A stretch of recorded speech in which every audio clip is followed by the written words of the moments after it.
Just quickly moving on to Princess Catherine. I know there's a little bit now happening behind the scenes. It seems those on the inside are having a little bit more to say. That's right. We're hearing some reports from people that know her about what's happening behind the scenes in terms of the work that she's doing and really as a household what we're focusing in on. One thing I found particularly interesting is that there'd been talk at the end of last year that the Walesers were going to hire a CEO. Now, this was really interesting because it suggested they were moving away from the hierarchical structure of private secretaries and they were going to run their office more like a business, more like a corporation with a CEO. Now, the applicants that were invited for that role, that's gone very quiet. It's not going ahead at the moment.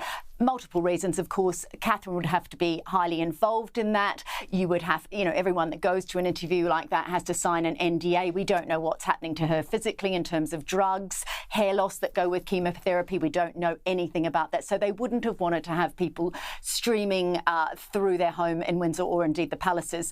So very interesting. That's been put on hold. Be interesting to see. Obviously, once Catherine is well enough, they will obviously get that off the ground again. Absolutely. And Richard, just quickly, we understand even though she's not doing anything that's public facing, she has been briefed on the early years report. Is that right? She has, yes. I was at briefing earlier this week when we were asking for more details about it. It's quite frustrating.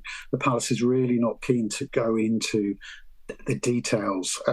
So Christian Guy, the executive director of Early Childhood Centre from the Royal Foundation, was saying that he briefed her, and we were asking how did you brief her? Was it over the phone? Was it a Zoom call? Did you go and see her?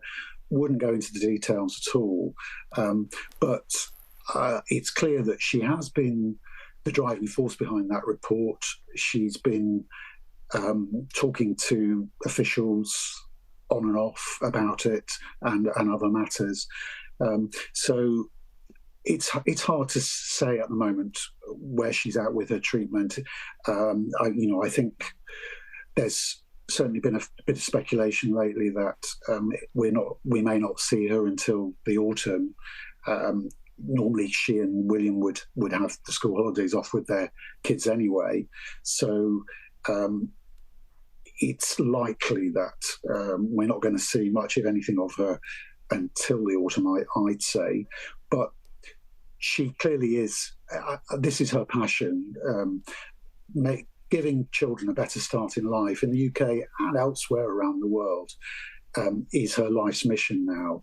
And so she wasn't ever going to not be involved in the drawing up of this report, which is all about trying to encourage businesses to be more child friendly. They were very keen to say we're not being prescriptive here, but here are some of the things we do, some of the companies involved in this project. Angela Mollard, Richard Palmer, thank you so much for joining us.